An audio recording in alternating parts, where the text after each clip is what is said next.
It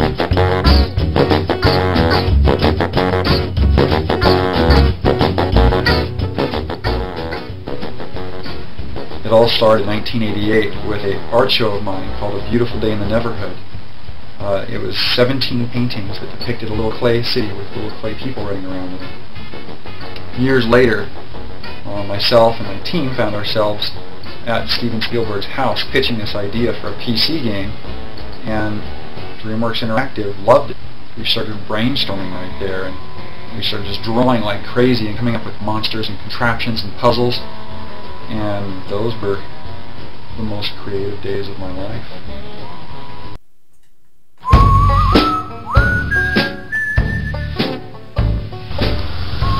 The story of the Neverhood is basically taken from the Bible in the account of creation and man's fall from grace. As claimant, it's up to you to use your free will to decide between right and wrong. In addition to that, you have to figure out who you are and what you have to do to reach that decision point.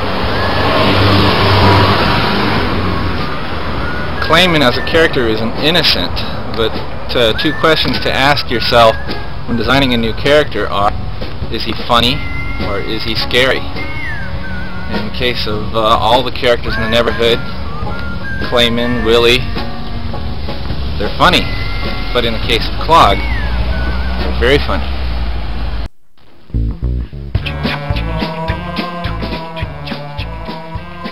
After we established the style of the game, we went into the building phase, building the sets.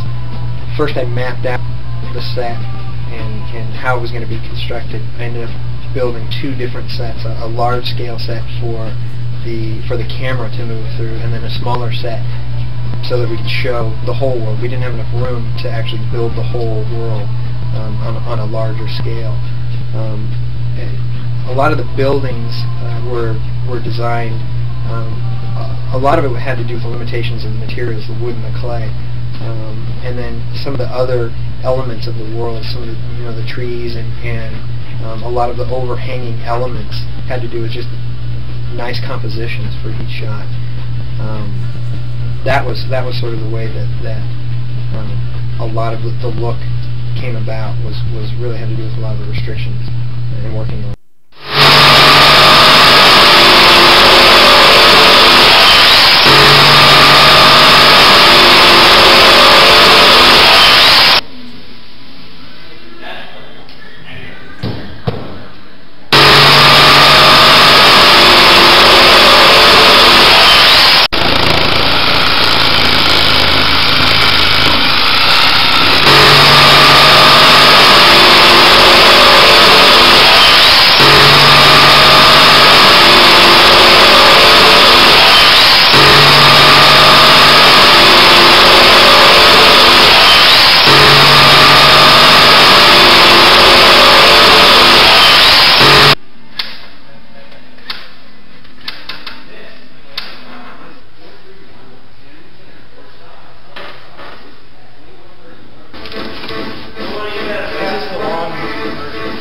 What?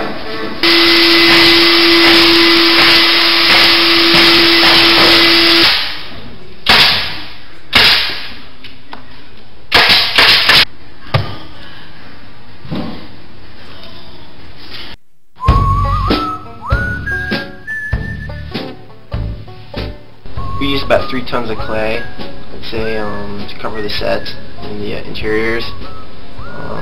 We just stored the clay pretty much everywhere in the halls when I was a kid. What we did is we came up with a technique. We'd use hot plates to heat the clay up in like large turkey pans, and then we'd spread it with spatulas and putty knives and sheetrock knives and stuff like that. The colors that we had to mix, we'd get a sample on paper, and then we'd try and match it as close as we could, or I'd try and match it as close as we could, or whoever.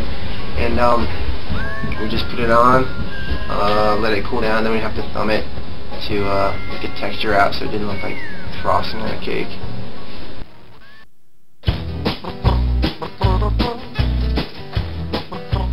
I was in charge of the longer flick scenes in the game, some of the dramatic sequences. It's a really odd process. I start with storyboards. I draw everything out and paste the timing on it, record the voices, and then have the lighting set up, point the cameras, and after all this prep work, it could be hours for a shot, I finally get to get in and animate. The painstaking process of moving a puppet a little bit and shooting a frame. Moving a puppet a little bit and shooting a frame. And it comes up to being about 15 frames per second.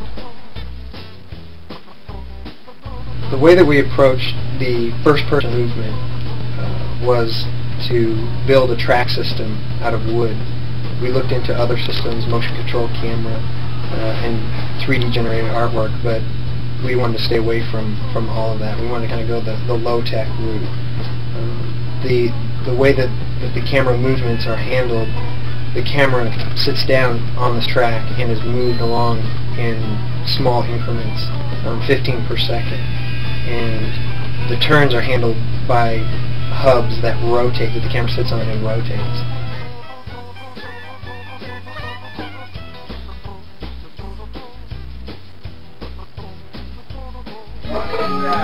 You're the man! Oh, he's running! Go, Chris!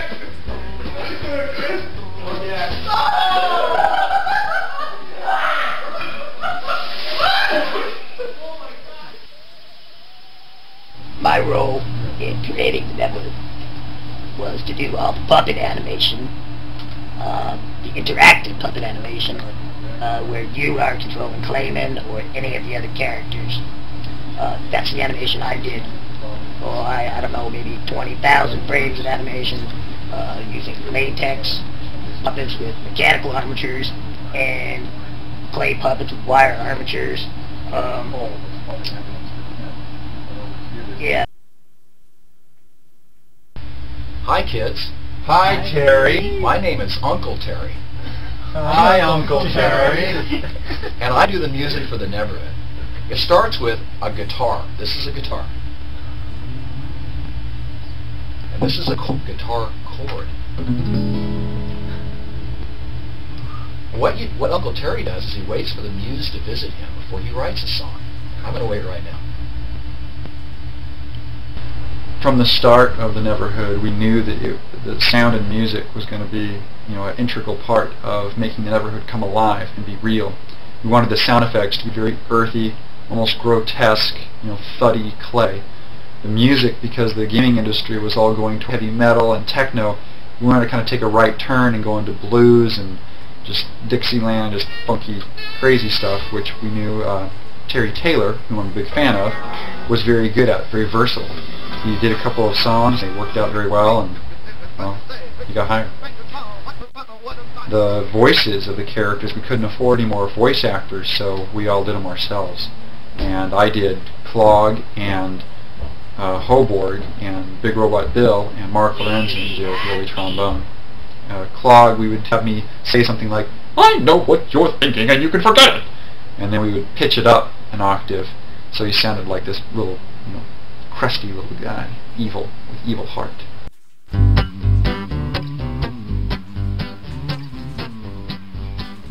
To make backgrounds for the Neverhood, you very carefully plan out how you want the room or the puzzle to look. You build it out of wood, and then you cover that wood with clay, sculpting it to look just right. And then you shoot it with a digital camera, take it into a paint program, touch it up, and build any animations that go with it. And you put it right in the game.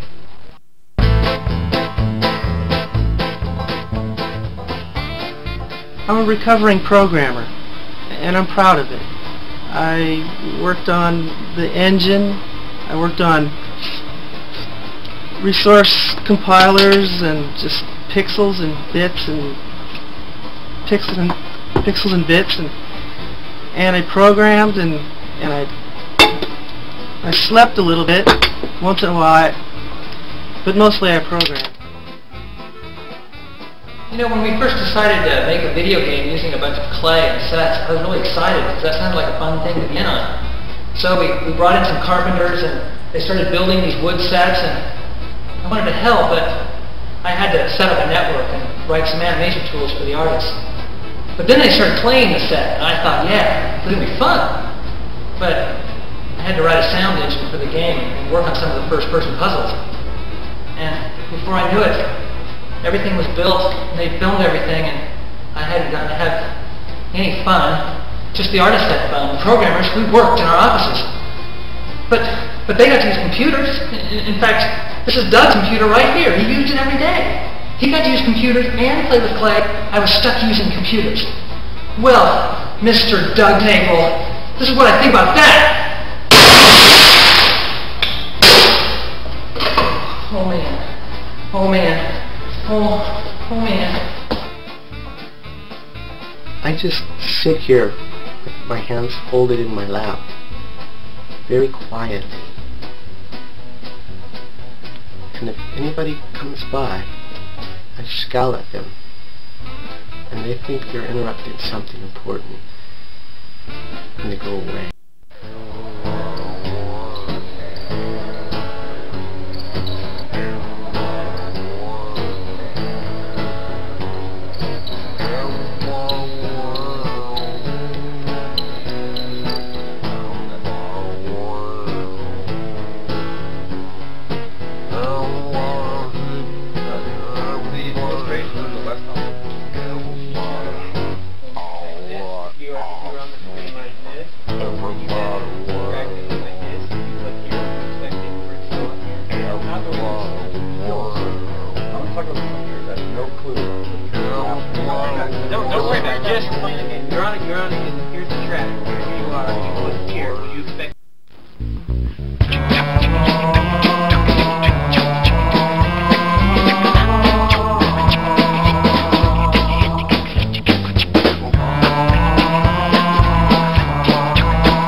Reggie,